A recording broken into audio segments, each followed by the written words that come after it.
오늘은 13번째 시간으로 이 로마서 강해를 통해서 이 바울의 복음에 대해서 살펴보는 시간 되었으면 좋겠습니다. 오늘 12번째 시간은 하나님의 주권이라는 제목으로 함께 말씀을 나누도록 하겠습니다. 오늘 말씀은 로마서 9장 19절에서 33절까지 말씀입니다. 말씀 함께 보도록 하겠습니다.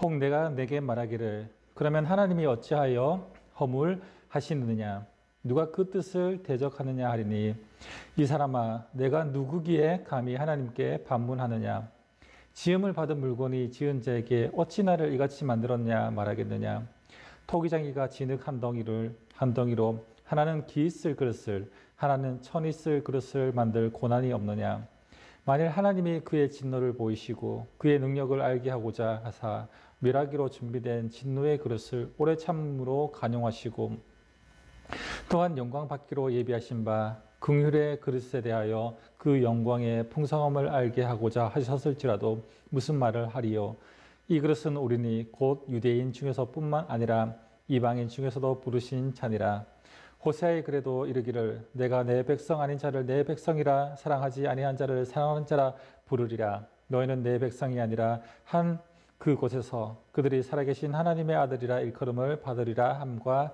같으니라 또 이사야가 이스라엘에 관하여 외치되 이스라엘 자손들의 수가 비록 바다의 모래 같을지라도 남은 자만 구원을 받으리니 주께서 땅 위에서 그 말씀을 이루고 속히 시행하시리라 하셨느니라. 또한 이사야가 미리 말한 바 만일 만군의 주께서 우리에게 씨를 남겨두지 아니하셨더라면 우리가 소돔과 같이 되고 고모라와 같았으리로다 함과 같으리라. 그런즉 우리가 무슨 말을 하리요 의를 따르지 아니한 이방인들이 의를 얻었으니 곧 믿음에서 난 의요 의의 법을 따라 간 이스라엘은 율법에 이르지 못하였으니 어찌 그러하랴 이는 그들이 믿음을 의지하지 않고 행위를 의지함이라 부딪힐 돌에 부딪혔느니라 기록된 바 보라 내가 걸림돌과 거치는 바위를 시온에 두노니 그를 믿는 자는 부끄러움을 당하지 아니하리라 함과 같으니라. 아멘. 네, 오늘은 이 12번째 시간으로 하나님의 주권이라는 제목으로 우리 바울의 이 로마서를 통해서 진정한 복음이 무엇인지를 우리가 살펴보는 시간을 가지도록 하겠습니다. 태어날 때부터 의사의 실수로 이 뇌를 다쳐서 뇌성마비에 걸린 이 장애를 안고 살아가는 한 자매가 있습니다. 우리가 잘 아는 이 송명희 시인인데 상황이 그렇다 보니 믿고 의지하고 울부짖을 대상은 바로 이제 하나님밖에 없었다는 것이죠. 하나님을 믿고 의지하는 이 송명희 시인은 온몸으로 찬양하며 하나님이 주신 마음으로 시를 쓰며 이 간증 사역을 하였습니다. 그녀가 서서 복음성가로 불려지게 된 우리가 잘 알고 있는 이 나라는 찬양이 있습니다. 이 시가 나오게 된 배경은 이렇습니다. 어느 날 이 연희동 집 주인이 집을 비워달라고 해서 이 서초동으로 이사를 가게 되었습니다. 그래서 연희동 교회에서 가장 친하던 친구 이 최인자 언니와 이 헤어지게 되었다는 것이죠. 그는 아무것도 없다는 생각에 너무 슬퍼서 방바닥에 엎드려서 울부짖으며 부르짖기 시작합니다. 나는 아무것도 없어요. 친구도 없고 집도 없고 이제 휠체어도 없고 아무것도 가진 것이 없습니다. 바로 그때 주님의 음성이 들려옵니다. 그에게 시를 쓰라고 내가 불러주는 대로 시를 쓰라고 예수님께서 말씀하셨다고 말합니다. 왼손에 토막 연필을 쥐고 울먹이면서 알아볼 수 없는 글씨로 시를 써나가기 시작했습니다. 나 가진 재물 없으나 나 남이 가진 지식 없으나 나 남에게 있는 건강 있지 않으나 나 남이 없는 것 있으니 나 남이 못 본 것을 보았고 나 남이 듣지 못한 음성 들었고 나 남이 받지 못한 사랑 받았고 나 남이 모르는 것 깨달았네. 공평하신 하나님이 나 남이 가진 것 나 없지만 공평하신 하나님이 나 남이 없는 것 갖게 하셨네. 그녀는 이 예수님의 이 음성에 너무나 기가 막혀서 도저히 쓰지 못했다고 하고 있습니다. 그래서 폭발하며 울부짖으면서 소리칩니다. 아니요, 도저히 못 쓰겠습니다. 하나님께서 공평한 것 같지가 않습니다. 내겐 가진 것이 아무것도 없지 않습니까? 그러나 주님은 화를 내시면서 말씀하셨습니다. 시키는 대로 공평하신 하나님이라고 써라. 송명희 씨는 하나님의 이 고집에 자신이 꺾을 수 없다는 것을 알았습니다. 결국 성경이 시인은 하나님이 시키는 대로 이 시를 써서 이 시의 제목이 바로 이 나라는 이 찬양의 가사가 나오게 되었다는 것입니다. 그래서 우리는 이 찬양을 부를 때 쉽게 부를 수 없는 찬양일 것입니다. 성경의 시인처럼 진짜 재물도 건강도 아무것도 가진 것이 없는 이 빈털터리가 된 그런 경험, 그 가운데 하나님께 부르짖어 고백했던 이 시를 우리가 그 마음을 알면서 이 시를 고백할 수 있겠습니까? 이 고백이 우리의 마음에 감동을 주고 우리를 부끄럽게 만드는 이유는 그렇게 힘들고 고통스럽고 그런 상황 가운데서도 하나님이 공평하신 하나님이라고 고백하고 있는 것입니다. 그 하나님을 공평하신 하나님이라고 바로 인정하고 있는 것입니다. 나에게 남이 가진 것은 없지만 그러나 남이 없는 것 더 귀하고 값진 것을 갖게 하셨다는 것입니다. 이런 장애와 가난과 고통스러운 삶이 없었더라면 볼 수 없는 것을 보게 하셨고 들을 수 없는 주님의 음성을 듣게 하셨고 알 수 없는 하나님의 사랑을 받게 하셨고 깨달을 수 없는 하나님의 섭리와 뜻을 깨닫게 되었다는 것입니다. 바로 이런 가진 것이 없는 상황 속에서 남이 보지 못한 것을 보고 갖지 못한 것을 보고 듣지 못한 음성을 듣게 된 그것이 바로 공평하신 하나님의 은혜라는 것입니다. 믿음을 가진다는 것은 하나님을 하나님으로 인정한다는 것입니다. 하나님을 하나님으로 인정한다는 것은 하나님께서 도기장이시고 우리는 하나님 앞에 진흙과 같은 존재인 것을 인정하는 것이 바로 믿음을 가지는 것입니다. 그래서 하나님께 모든 이 주권이 바로 하나님께 있다는 것을 바로 고백하는 것이 바로 이 하나님의 주권을 인정한다는 것입니다. 우리 인간 육신의 눈으로 봤을 때 누가 더 낫고 누가 더 못한 것을 눈으로 볼 수 있습니다. 내가 더 가진 것이 없을 수도 있습니다.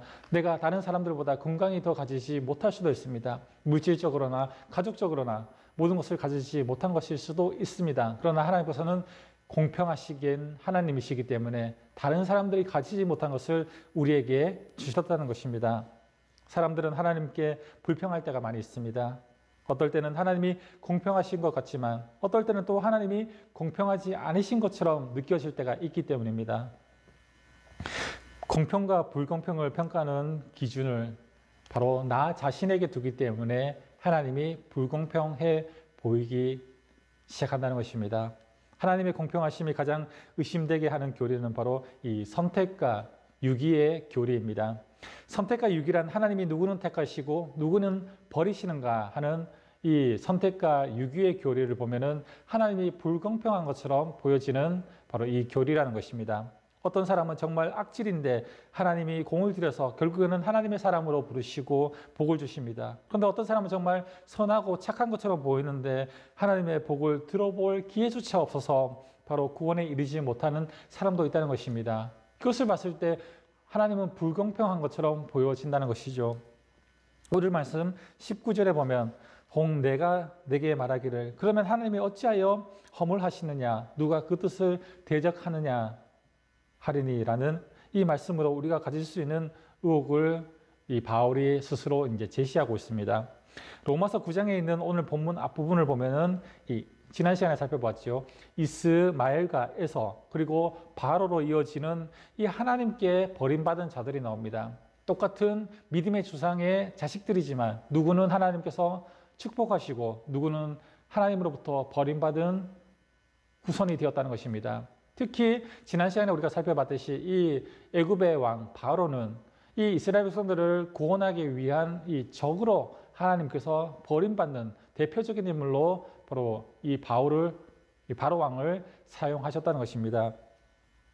이삭은 하나님의 자녀가 되고 이스마엘은 택함을 받지 못하게 되었습니다. 심지어 야곱은 사랑하고 에서를 미워하였다를 표현할 정도로 에서가 택함을 받지 못한 이 상황이 되었습니다. 또한 바로는 하나님의 능력과 이름을 나타내기 위해서 바로를 완악하게 하셨다고 또한 표현하고 있다는 것이죠. 그럼 이렇게 하나님의 주권하에 유기된 자들은 하나님이 버리시고 하나님이 허물하실 수 있냐라고 항변할 수 있느냐 하는 것입니다. 또한 그렇게 하시는 하나님의 뜻에 도대체 누가 그 뜻을 대적할 수 있냐라는 것입니다. 이 말에 대해서 바울은 20절에 이렇게 말하고 있습니다. 이 사람아 내가 누구기에 감히 하나님께 반문하느냐 지음을 받은 물건이 지은 자에게 어찌 나를 이같이 만들었느냐 말하겠느냐라고 이야기합니다. 그러면서 이제 21절에 이어서 이 토기장의 비유를 이제 바로 말하고 있습니다. 토기장이가 진흙 한 덩이로 하나는 기 있을 그릇을, 하나는 천 있을 그릇을 만들 고난이 없느냐라고 말하고 있습니다. 이렇게 하나님의 주권, 특별히 선택과 유기의 교리에 대해서 불평하는 자들을 향해서 하나님이 사용하시는 이 비유가 있습니다. 그것이 바로 이 토기장의 비유라는 것이죠. 특별히 인간은 이 흙으로부터 지음을 받게 되었습니다. 하나님이 인간을 지으실 때 흙으로 빚으시고 그 코에 생기를 넣어주심으로 이 사람이 되었다는 것이죠.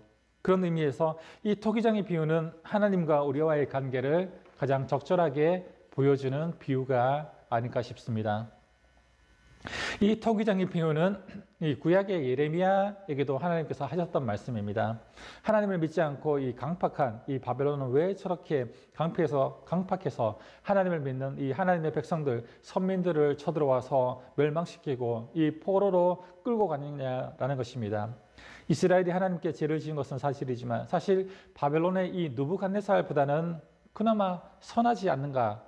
이 느부갓네살 왕보다는 그래도 우리가 낫지 않느냐라고 생각할 수도 있습니다. 그런데 하나님께서는 이 예레미야를 이 토기장의 집으로 가보라고 바로 예레미야에게 말씀하셨죠.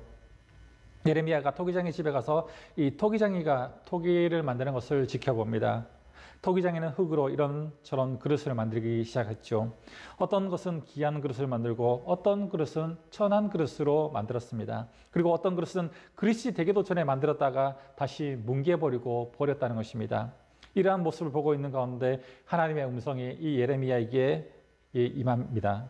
보라, 토기장이가 진흙을 빚어서 제 멋대로 그릇을 만드는데 내가 이 백성의 역사를 주관하지 못하겠느냐라고 예레미야에게 말씀하셨습니다. 만약 여러분들이 이 토기장이라면 어떻게 하시겠습니까? 공평하게 한다고 이 모든 토기를, 모든 흙을 똑같은 그릇으로 만들겠습니까? 모두 귀한 그릇, 이 왕의 식탁에 올라가는 그릇만 만들면 다른 용도로 쓸 그릇은 어떻게 만듭니까? 우리가 토기장이라도 우리는 골고루 필요한 그릇의 종류대로 다양하게 만들었을 것입니다. 우리 인간의 생각도 마찬가지죠. 인간의 생각도 이런데 인간의 생각이 어떻습니까? 귀한 그릇만 다 만들지 않습니다. 그렇죠? 어떻게 만들다 보면 개밥 그릇도 만들 수도 있고 각자 이 다양한 그릇을 만들고 싶어 하는 것이 바로 인간의 마음이라는 것입니다. 우리의 마음도 그렇습니다. 우리의 마음도 이렇게 토기로 이 그릇을 만들려면은 똑같은 그릇을 계속 만들지는 않을 것입니다. 우리의 마음도 그렇습니다. 그러나 이러한 비유가 이 토기장이에게 주권이 있다는 것은 사실이지만 우리가 받아들이기는 쉽지 않다는 것이죠. 쉽게 받아들이기 어려운 이유는 첫 번째로 이 토기장의 비유는 잘못하면 하나님이 폭군적인 주권을 옹호하는 것처럼 보여지기 때문입니다. 하나님의 선하신 성품을 인정하지 않는다면 하나님의 주권을 폭군적 주권으로 이해할 수 있다는 것입니다. 하나님이 자기 마음대로 자기가 원하는 대로 바로 이제 그릇을 만드는데 바로 하나님 마음대로 그렇게 만든다는 것은 우리 인간적인 입장에서 봤을 때 좀 하나님의 주권이 너무 일방적이지 않는가, 너무 폭군적이지 않는가라고 생각할 수 있다는 것입니다. 두 번째로는 이 토기장의 비유가 받아들이기 우리가 쉽지 않은 이유는 바로 사람과 이 질그릇은 같지 않다는 것이죠. 질그릇은 인격이 없습니다. 하나님의 형상이 없습니다. 그래서 마음에 들지 않으면 깨트려 버릴 수도 있고 마르기 전에 뭉개서 다른 그릇으로 만들 수도 있다는 것입니다. 또한 질그릇은 잘못했다고 해서 회개할 수도 없고 당한다고 해서 억울하거나 비참하게 느끼는 이 감정도 없다는 것입니다. 그렇다면 토기장의 비유를 통해서 과연 하나님께서 우리에게 말씀하시고자 하는 그 문제는 과연 무엇일까요? 우리에게 이 토기장의 비유를 통해서 우리에게 깨닫게 하시려고 하는 하나님의 마음은 과연 무엇일까요? 하나님의 이 세상을 만드신 창조주이시기 때문에 절대적인 주권을 가지고 계시지만 그 주권을 우리를 사랑하시는데 사용하시기 때문에 그것에 대해서 불평하거나 반발하지 말라는 것입니다. 하나님의 주권은 하나님이 폭군처럼 자기 마음대로 사용하시는 것이 아니라 우리 인간을 사용하시는데, 우리 인간을 사랑하시는데 사용하시기 때문에 그 하나님의 주권은 사랑으로 나타나기 때문에 어떠한 방법으로 나타나든지 그 주권에 대해서 반발하지 말라는 것입니다. 그리고 토기장이 비유를 통해서 우리에게 말씀하시고자 하는 것은 피조물은 자신의 위치를 알아야 한다는 것입니다. 우리는 적어도 우리의 주인 되신 하나님이 계심을 인정하고 항상 이 사실을 인정하고 인식하면서 살아가야 한다는 것입니다.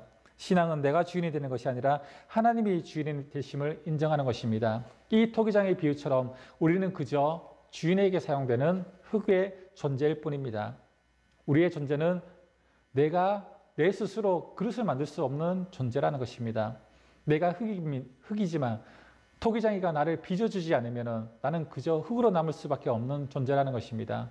우리를 인간으로 만들어주시고 생명을 주신 하나님의 주권, 우리를 이렇게 만드셨던, 각자 다른 모습으로 그릇을 만드셨던 이 하나님의 주권에 이 흙인 우리들이 함부로 우리를 왜 이렇게 만드셨냐고 반발할 수 없다는 것을, 하나님의 주권을 인정하라는 것입니다. 하나님이 우리의 주인 되심을 인정하라는 것이 바로 이 토기장이 비유라고 할 수 있습니다.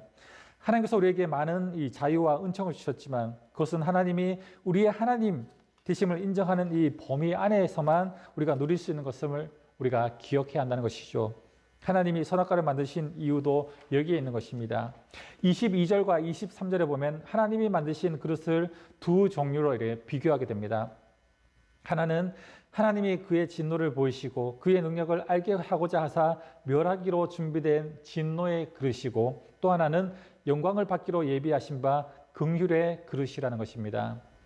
그런데 여기서 하나님이 하시는 일을 잘 보아야 합니다. 원래는 멸하기로 준비된 진노의 그릇에 대해서 어떻게 하셨다고 말씀하고 있습니까? 22절에 보면은 오래 참으심으로 관용하시고라고 말하고 있습니다. 그들에 대해 오래 참고 관용하시는 것은 하나님의 공의롭지 못한 모습 같습니다. 그러나 그것은 오히려 형통하고 성공한 것 같은 죄인들에게 진노를 나타내심으로 하나님의 능력을 알게 하시는 것이라고 말씀하고 있다는 것이죠. 그리고 영광 받기로 예비하신 긍휼의 그릇이 있습니다. 그런데 바울은 24절에 보면 이 그릇이 바로 우리라는 것입니다. 곧 유대인 중에서뿐 아니라 이방인 중에서 부르신 자가 바로 이 긍휼의 그릇이라는 것입니다. 유대인들을 볼 때는 바로 유대인만 구원받았으면 좋겠습니다. 다른 이방인들은 택하지 않은 백성이기 때문에 유대인만 구원받기를 원하고 또 그렇게 믿고 있습니다. 그러나 하나님은 이 혈통적 유대인뿐만 아니라 영적인 유대인, 바로 하나님을 믿는 모든 백성들을 구원하시겠다는 것입니다. 그런데 이러한 해석은 바울 자신의 해석이나 이 억지 해석이 아니라 바로 구약의 하나님께로부터 나온 말씀이라는 것이죠. 그래서 바울이 이 두 가지를 이제 구약을 인용해서 말하고 있습니다. 하나는 호세아서이고 하나는 이 이사야서를 통해서 바로 이것을 바로 인용하고 있습니다. 첫 번째로 보면 먼저 이제 호세아서입니다. 호세아 선지자는 하나님으로부터 이 부정한 여인과 결혼하라는 이 명령을 받죠. 참으로 힘든 일입니다. 이 여인은 자꾸만 밖으로 돌아다니고 다른 남자와 살다가 다시 이 호세아가 데려와서 또 같이 살게 됩니다. 그러면서 자식을 낳습니다. 그러니 이게 누구의 자식인지도 모를 수 있습니다. 그래서 자식을 낳고 이 이름을 이렇게 짓죠. 첫째는 이스르엘, 로루하마, 로암미, 이렇게 이름을 짓습니다. 이 이름들의 뜻을 보면은 정말 비참한 자식들이라는 생각을 하게 됩니다. 이스라엘은 바로 하나님께서 이스라엘 족속의 나라를 폐하실 것이다 라는 뜻입니다. 두 번째 로루하마는 내가 다시는 이스라엘 족속을 긍휼히 여기지 않겠다는 뜻이 바로 이 로루하마라는 이름의 뜻입니다. 세 번째 로암미는 너희는 내 백성이 아니다 라는 뜻이 바로 이제 로암미라는 뜻입니다. 이 호세아가 부정한 여인인 이 아내를 데리고 와서 살면서 이 부정한 자식들도 낳는데 바로 자식들의 이름을 보면 알 수 있듯이 정말 비참한 인생이었습니다. 그런데 하나님은 25절, 26절에 이렇게 말씀하십니다. 호세아의 그래도 이르기를 내가 내 백성이 아닌 자를 내 백성이라 사랑하지 않은 자를 사랑한 자라 부르리라. 너희는 내 백성이 아니라 한 그곳에서 그들이 살아계신 하나님의 아들이라 일컬음을 받으리라 라고 말씀하고 있습니다. 이 말씀은 이방인을 가리키는 말입니다. 원래 하나님께서 택하신 자들이 아니시오. 우리 역시 이 말씀적으로 보면, 성경적으로 보면은 우리도 이방인입니다. 구원받지 못할 백성들이었습니다. 하나님께서는 사랑하시기로 결정하셨고 하나님의 백성으로 부르신 이 유대인들이 있지만 이방인들도 바로 영적으로 바로 하나님을 믿고 하나님을 아버지로 부르게 된다면 바로 영적으로 바로 유대인, 영적인 유대인으로 삼아주시겠다는 것입니다. 이것이 바로 이해할 수 없는 하나님의 불가항력적인 바로 은혜라는 것입니다. 하나님의 은혜를 입으면 우리 인생은 바로 이렇게 막판 뒤지기를 할 수 있다는 것이죠. 역전이 가능합니다. 원수 마귀가 그것은 하나님의 성품인 이 공의에 맞지 않다라고 속삭이지만 하나님이 우리를 자녀 삼으시고 사랑하시니 바로 이런 역전 드라마가 일어나게 된다는 것입니다. 우리 성경에서 많이 봤듯이 공의로우신 하나님, 우리가 이 말을 참 좋아하지만은 이 말이 정말 무서운 말입니다. 공의가 무엇입니까? 공평하고 의롭다는 것입니다. 공평하게 판단한다는 것은 바로 공정하게 법대로 판단한다는 것입니다. 법대로 하면 무엇입니까? 율법대로 하면은 바로 우리 이방인들은 구원받지 못할 존재라는 것입니다. 사탄이 바로 속삭이는 것이 이것입니다. 너희들은 법대로 하면은 구원받지 못할 백성인데 어떻게 구원받을 수 있냐라는 것이죠. 구원받을 수 있는 백성은 오직 유대인뿐밖에 없는데 하나님이 선택하신 선민인 이스라엘 백성들밖에 없는데 왜 이방인들도 구원받을 수 있냐라는 것이죠. 공평하게 한다면은 바로 하나님께서 공평하게 판단하신다면은 공평하게 행하신다면 우리는 구원받지 못할 백성일 수밖에 없다는 것입니다. 그러나 이것은 하나님께서 은혜로 우리를 다시금 이 영적인 유대인으로 삼아주신 이 은혜를 잊지 말라는 것입니다. 또 하나의 말씀은 이사야서입니다. 버림받은 것 같았던 이방인들도 하나님의 은혜로 구원하셨다면 원래 선택받은 하나님의 백성은 어떠해야 할까요? 27절에 보면은 이스라엘 자손들의 수가 비록 바다의 모래 같을지라도 남은 자만 구원을 받으리니 주께서 땅 위에서 그 말씀을 이루고 속히 시행하시리라 하셨느니라. 이 말은 혈통적으로 유대인이라고 다 선택받은 백성이 아니라는 것입니다. 아무리 혈통적으로 유대인이라 할지라도 하나님을 배반하고 거역하면 멸망을 받게 된다는 것이죠. 오직 남은 자만 구원받습니다. 유대인이라 할지라도 믿음을 지키고 남은 자만 구원을 받는다는 것입니다. 또한 29절에 보면은 만일 만군의 주께서 우리에게 씨를 남겨두지 아니하셨더라면 우리가 소돔과 같이 되고 고모라와 같이 되었으리라 라고 말하고 있습니다. 유대인들도 지금까지 해온 것을 보면 모두 이 소돔과 고모라 같이 멸망당해야 될 자들입니다. 이것이 하나님의 공의죠. 그러나 그들에게도 씨를 남겨두셨다는 것입니다. 종자 씨와 같은 이 남은 자들을 통해서 하나님의 구원과 긍휼의 역사를 이어가신다는 것입니다. 그 씨가 무엇입니까? 우리가 대표적으로 잘 알고 있는 바로 유대인이지만 바로 구원받은 이 사도 바울처럼 그 씨, 유대인들 가운데서도 그 씨를 남겨주셔서 바로 그 씨를 통해서 또한 구원을 이어가신다는 것입니다. 이제 이 문제에 대해서 우리 전체적인 정리를 한번 해보도록 하겠습니다. 바울이 지금 새로운 기준을 제시하는 것입니다. 하나님께서 공의롭게 판단하신다고 하시지만 이 새로운 은혜를 통해서 이 복음 안에서 하나님께서 또한 새로운 은혜, 새로운 기준을 우리에게 주셨다는 것입니다. 30절에 보면은 지금까지 유대인들이 전혀 상상하지 못했던 말씀을 하십니다. 그런즉 우리가 무슨 말을 하리요? 의를 따르지 아니한 이방인들이 의를 얻었으니 곧 믿음에서 난 의요. 이렇게 말하고 있죠. 지금까지 유대인들이 의라고 생각했던 것이 무엇입니까? 율법, 할례, 이 성전과 같은 그것이 바로 이 유대인들이 의라고 생각했던 것들입니다. 이 유대인들은 바로 이 성전에서 하나님께 예배드리고 제사드리고 그들이 가진 이 율법, 자신들의 이 이방인들과 분리될 수 있었던 표적, 이 표현 그 무엇입니까? 바로 할례죠. 우리가 이방인과 다르다라는 이 모습이 바로 이제 할례를 통해서 바로 구별되었다는 것인데 바로 이런 것들이 바로 자신들의 의라고 생각했습니다. 그래서 이제 이 신약에 들어오면은 유대인이었다가 그리스도인들이 된 사람들이 이 할례에 대해서 우리가 새롭게 예수님을 믿었지만 할례를 행해야 된다고 말하고 있던 것처럼 이 구약의 율법에 유대인들은 아주 젖어들어 있었다는 것이죠. 예수님을 믿은 이후에도 이렇게 할례에 대해서 자신들이 그렇게 강조한 것을 보면은 이 할례가 그들에게 얼마나 중요한 것인지 알 수 있습니다. 할례를 통해서 우리는 구원받은 백성이다라는 것을 바로 자신들이 자부심을 가지고 있었다는 것입니다. 그것이 바로 이 유대인들이 가졌던 의라는 것입니다. 그 의를 통해서 그 유대인들은 구원받을 수 있다라고 생각했습니다. 그런데 이 예수님은 이 신약에 들어와서 새로운 복음의 기준을 제시했다는 것이죠. 그 의의 기준이 달라졌다는 것입니다. 31절에 보면은 의의 법을 따라서 간 이스라엘은 율법에 이르지 못하였으니 어찌 그러하냐. 이는 그들이 믿음을 의지하지 않고 행위를 의지함이라 라고 말하고 있습니다. 바로 이 유대인들은 바로 이제 믿음이 아니라 자신들이 행하는 그 행위를 통해서 율법을 다 지키고 율법을 행하는 이 행위를 통해서 구원받을 수 있다라고 생각했다는 것이죠. 자신들이 이 율법을 지키는 것이 의고 그 의를 통해서 자신들은 구원받을 수 있다라고 생각했다는 것입니다. 이렇게 행위를 의지하면 하나님이 예비하신 구원에 이르는데 걸림돌과 거치는 이 바위가 된다는 것입니다. 그래서 결론은 이사야서 28장 16절의 말씀을 인용하면서 믿는 자만이 부끄러움을 당하지 아니하리라는 것입니다. 우리가 구원받는 것은 무엇 때문입니까? 절대적인 하나님의 은혜라는 것입니다. 유대인들의 기준으로 보면 이것은 있을 수 없는 일이죠. 매우 불공평한 일입니다. 공의롭지 못한 하나님의 행하심이라는 것입니다.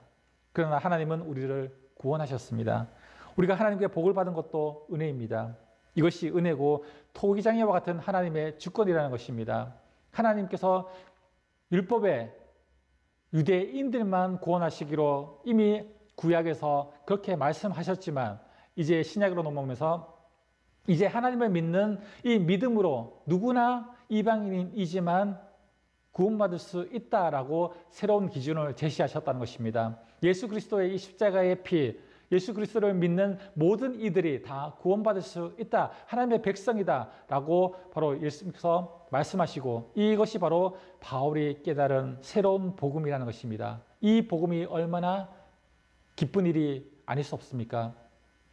이 복음, 구약의 율법에 의하면은 지금 저와 여러분들은 구원받을 수 없는 이방인들입니다. 그러나 새로운 기준이 우리에게 적용되었죠. 믿음으로 누구나 구원받을 수 있는 이 은혜가 우리에게 열려지게 되었다는 것입니다. 이것이 바울이 오늘 느꼈던, 깨달았던 바로 복음의 기쁨이라는 것입니다. 이 기쁨도 얼마나 기쁘겠습니까? 자신이 유대인이었지만 말씀 안에서 율법 안에서 자유하지 못했지만 이렇게 복음 안에서 이제는 자유함을 얻게 된 이 바울이 이 로마서를 통해서 이제는 로마에 있는 그리스도인들 여러분들도 이 복음 안에서 자유함을 얻으십시오라는 바로 이제 편지가 이 로마서라는 것입니다. 하나님의 주권은 오늘도 우리를 구원하시고 복되게 하며 궁극적인 승리의 삶으로 우리를 인도하십니다. 지금 당장 내 기준, 내 관점으로 볼 때는 하나님의 섭리와 주권이 이해가 되지 않을 수도 있습니다. 하나님께서 하시는 이 주권적인 인도하심이 내 인간적인 생각으로는 불공평한 것처럼 보이고 이해되지 않을 수도 있습니다. 인간적으로 눈으로 봤을 때 다른 사람과 비교하면서 나는 왜 저 사람과 같이 저렇지 않을까? 내 환경은 왜 이럴까? 이런 이 세상적인 눈으로 봤을 때 불공평한 모습들이 보일 수도 있습니다. 그러나 하나님의 주권적인 이 하나님의 주권 안에서 보면은 누구나 공평하다는 것입니다. 공평하신 하나님이시라는 것입니다. 하나님께서 하시는 이 주권적인 인도하심을 믿고 우리를 맡길 수밖에 없는 우리는 진흙과 같은 이런 존재라는 것을 우리는 먼저 인식하며 깨달아야 한다는 것입니다. 그 은혜의 울타리 안에 들어온 우리들은 날마다 감사할 수밖에 없는 것입니다.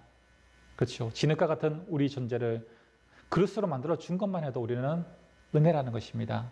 우리를 왜 좋은 그릇, 왕의 잔치자리, 왕의 상에 올라가는 이 질그릇과 같은 귀한 그릇과 같은 이 그릇으로 만들지 않고 이 질그릇과 같은 모습으로 우리를 만드셨냐라고 토기장이에게 반발할 수 없다는 것입니다. 우리를 만드신 그 토기장이의 주권대로 그 은혜대로 우리는 순종할 수밖에 없는 진흙과 같은 존재라는 것을 우리는 먼저 인정하고 받아들여야 한다는 것이죠. 그럴 때 우리는 이 하나님의 주권 아래서 모든 것이 감사하고 모든 것이 은혜고 모든 것을 하나님의 주권 아래서 찬양할 수밖에 없는 존재인 것입니다. 이것이 은혜입니다. 바로 이것이 은혜를 아는 자가 해야 될 사명이라는 것이죠. 그릇에 맞게, 자신의 그릇에 맞게 자신의 사명을 다하는 것이 바로 이 그릇의 임무, 사명이라는 것입니다. 그렇기 때문에 이번 한 주 우리는 이 말씀을 기억하면서 하나님의 주권을 인정하고 하나님의 뜻에 맞는 하나님께서 만드신 그릇의 모양대로 우리의 삶을 통해서 우리의 그릇에 이 맞는 모습들을 통해서 하나님께 영광 드려드리는 그런 쓰임받는 우리들의 모습이 되기를 축복합니다. 오늘은 우리가 이제 하나님의 주권에 대해서 이 바울이 깨달았던 이 복음에 대해서 우리가 살펴보았습니다. 하나님의 주권이 바로 질그릇인 흙으로 만든 그릇인 우리들이 반발할 수 없고 하나님의 주권에 대항할 수 없는 것입니다. 하나님의 은혜로 바로 우리가 구원받고 하나님의 백성된 이 하나의 은혜만으로도 우리는 하나님을 찬양하고 하나님을 높여드려야 할 바로 존재라는 것을 바로 기억하라는 것입니다. 오늘 우리 12번째 시간 하나님의 주권에 대한 우리 말씀은 여기서 마치도록 하겠습니다. 다음 시간 13번째 시간은 이 믿음과 의라는 제목으로 다음 시간에 우리가 이 로마서 통해서 다시금 이 복음에 대한 이야기를 나눠보도록 하겠습니다. 오늘 함께 해주셔서 감사하고 다음 시간에 다시 뵙도록 하겠습니다. 수고하셨습니다.